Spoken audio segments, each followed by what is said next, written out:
আসসালামু আলাইকুম। নতুন ভিডিওতে সকলকেই স্বাগতম। কেমন আছেন সকলে? আলহামদুলিল্লাহ, আল্লাহর রহমতে আপনাদের দোয়ায় অনেক ভালো আছি। আজকে আমি একটু বেশি খুশি। আপনারা বুঝতেই পারছেন, আর সারাদিনের আমার ভিডিও পোস্ট দেখে বুঝতেই পেরেছেন যে আজকে আমি কেন খুশি।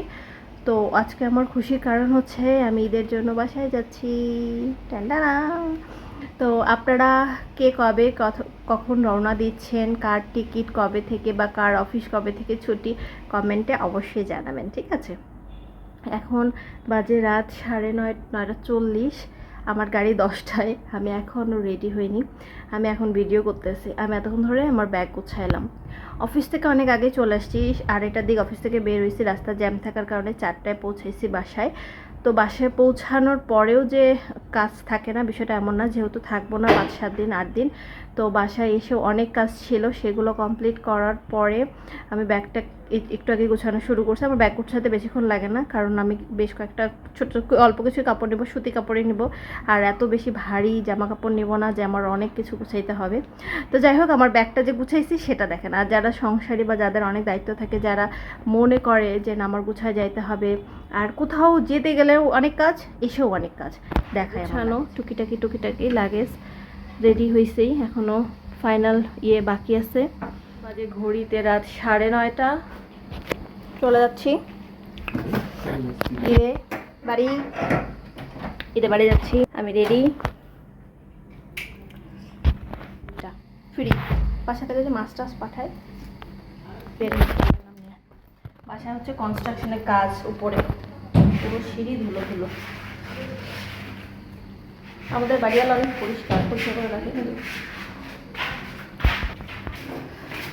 আল্লাহর নাম নিয়ে নামতেছি। টেসলাতে উঠে গেছি। টেসলাতে করে এখন যাচ্ছি হচ্ছে মাজার রোডে। আমার টিকিট ছিল কল্যাণপুরের, কিন্তু কল্যাণপুরের জ্যাম, রাস্তাঘাট টেকনিক্যালের অনেক ভিড় ভাট্টা হয় ওদিকে, তাই ভাবলাম যে ভিতর দিয়ে মাজার রোডের কাউন্টারে চলে যাই।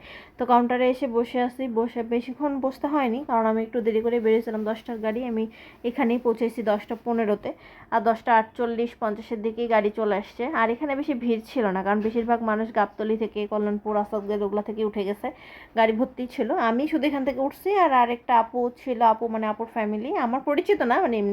তো ওই আপুর ফ্যামিলিটা, ওনারা উঠছে হচ্ছে গাবতলী থেকে।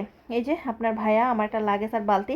এই বালতিটা হচ্ছে আমার আব্বু মাছের আড়ত আছে, তো তাহলে মাছ টাছও কাটতে পারি না, তো সব কিছু আমার এখান থেকে চলে যায় পরিষ্কার করে। আমি যা যা মাছ খাই ওই বালতিতে করে থাকলে ফ্রোজেন থাকে, বরফটা কাটে না, বেশ ভালো যায়। মানে যেমন পাঠায় ঠিক তেমনই আসে, একেবারে গলে নষ্ট হয়ে যায় না। সকালের গাড়িতে পাঠায়, বিকালে পাই। তো ওই বালতিটাই ছিল, ওই বালতিটাই আবার আনার ছিল আমার, টুকটাক জিনিস এই করতে করতে চলে আসছে।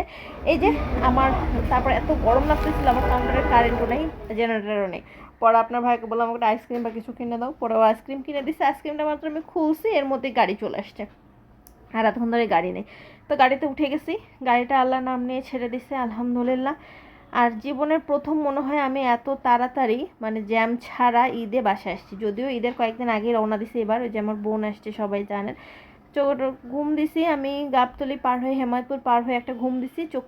চোখও খুলিনি, ড্রাইভার অ্যানাউন্স করতেছে যে আমরা ফুড ভিলেজ চলে আসছি। তারপর ফুড ভিলেজে কিছুক্ষণ জেগে থাকার পরে আপনার ভাইয়ের সাথে টুকটাক কথা বলার পর আবার চোখ বন্ধ করে দেখি আমি দিনাজপুরের ঘোড়াঘাটে ঢুকে গেছি। আলহামদুলিল্লাহ, কোনো জ্যাম পাইনি। আমি বাসায় আসছি 7টা 48-এর দিকে, আমাকে বাসায় নামাই দিয়েছে, মানে বাস নামছে, বাসায় আসছি 7টা 48 আর কি। যাই হোক, আলহামদুলিল্লাহ, আল্লাহর রহমতে আপনাদের দোয়ায় খুব ভালো মতো চলে আসছি। খুব ভালো হয়েছে এবারের জার্নি, আলহামদুলিল্লাহ। ভালো হোক সবার জার্নি।